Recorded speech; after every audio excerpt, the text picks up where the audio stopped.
Between 1983 and 1988, Iraqi warplanes dropped chemical bombs on Iranian soldiers and civilians over 500 times. They used mustard gas, sarin, taboon, and VX, enough to kill tens of thousands instantly. But here's the question no one wants to answer. How did Saddam Hussein get these weapons? And why did the world do almost nothing to stop him? On a summer morning in 1983, Iranian soldiers near the border with Iraq noticed something strange. The air smelled like garlic and rotten fruit. Within minutes, their skin began to blister. Their eyes swelled shut. Their lungs filled with fluid. Some died within hours. Others lingered for days, their bodies covered in chemical burns. This was the first large-scale use of chemical weapons in the Iran-Iraq War. It would not be the last. Over the next 5 years, Iraq launched more than 570 chemical attacks, killing at least 20,000 Iranian soldiers on the spot and injuring over 100,000 more. Entire villages were gassed, hospitals were targeted, and the world looked away. The Iran-Iraq War, 1980 to 1988, was one of the deadliest conventional wars of the 20th century, claiming an estimated 500,000 to 1 million lives. But the use of chemical weapons transformed it into something far more sinister. Iraq's chemical warfare campaign remains the largest-scale use of poison gas since World War I, and the world's silence enabled it all. The war began on September 22, 1980, when Iraqi dictator Saddam Hussein invaded Iran. He expected a quick victory. Instead, he got an 8-year nightmare of trench warfare, human wave attacks, and staggering casualties. By 1983, the war had reached a bloody stalemate.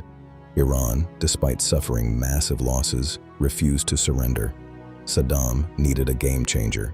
He found it in the poison gas that Western European and American companies had helped him build.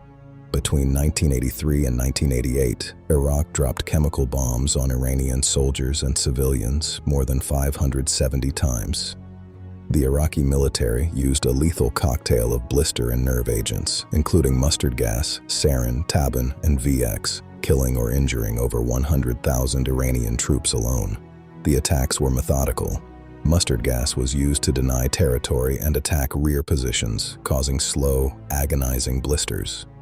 Nerve agents like sarin and taboon were used on front lines for their near-instantaneous lethality. On June 28, 1987, Iraqi warplanes dropped mustard gas bombs on the Iranian city of Sardasht. This was the first time a civilian population had been targeted with chemical weapons on such a scale. In 2 separate bombing runs, 130 people were killed instantly and 8,000 were injured. The attack was an indiscriminate massacre. Families were gassed in their homes. Children were poisoned in the streets. A quarter of Sardasht's population still suffers from severe illnesses today, including cancer, respiratory failure, and genetic damage passed down to their children. Sardasht was not an isolated incident. Iraqi forces launched dozens of chemical attacks on Iranian towns and villages, deliberately targeting civilians and even hospitals. The worst was yet to come. On March 16, 1988, Iraqi warplanes bombed the Kurdish city of Halabja, which had been captured by Iranian forces days earlier. For 2 days, Iraqi planes dropped conventional bombs to shatter windows and weaken buildings. Then, they released a cloud of chemical gas. The mixture was horrifying, a lethal cocktail of mustard gas, sarin, taboon, and VX. The gas was heavier than air, seeping into basements and shelters where civilians had hidden. Entire families died where they sat. One journalist described seeing a woman twisted into a circle, the back of her head touching her feet, her face contorted in agony. In the end, between 3,200 and 5,000 people were killed and up to 10,000 were injured.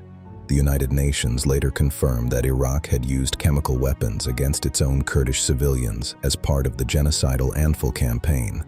Despite the overwhelming evidence, the international community did almost nothing to stop the chemical attacks. The United Nations Security Council condemned the use of chemical weapons but failed to impose meaningful sanctions on Iraq. The silence of the Western powers was even more damning. Throughout the 1980s, the United States, Britain, France, and West Germany provided Iraq with military intelligence, dual-use chemicals, and billions of dollars in loans. The US even provided satellite intelligence to Iraq, knowing full well that Saddam would use chemical weapons. German companies played a particularly shameful role. They provided Iraq with 1,027 tons of chemical weapon precursors, built its main production facility near Samarra, and supplied equipment to manufacture botulinum toxin for germ warfare. Spain and Italy also sold thousands of chemical-ready bombs and artillery shells to Baghdad. The Reagan administration even voted against a UN Security Council statement that expressed profound concern over Iraq's use of chemical weapons. The world knew, the US knew, Germany knew, everyone knew.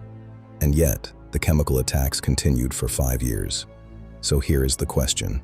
Should the Western countries that armed Saddam Hussein with chemical weapons be held accountable today? And if so, how? Let us know in the comments. Who bears the greater guilt?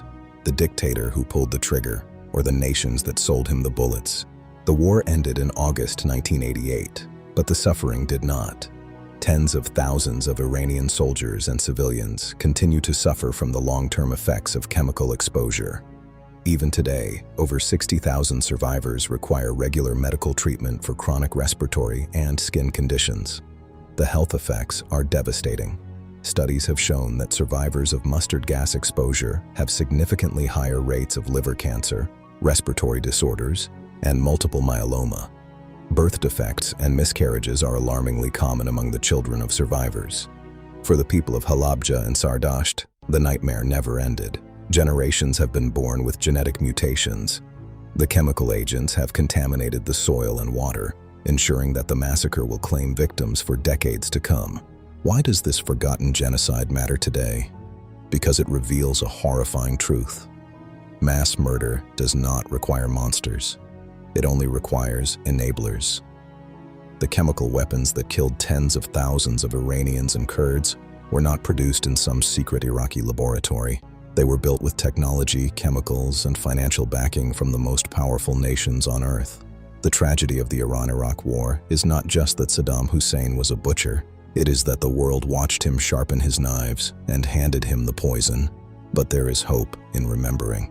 Because when we uncover these uncomfortable truths, we strip the powerful of their ability to hide behind silence. When we name the companies that sold the precursors, the governments that looked away, and the officials who signed the export licenses, we begin the long process of accountability.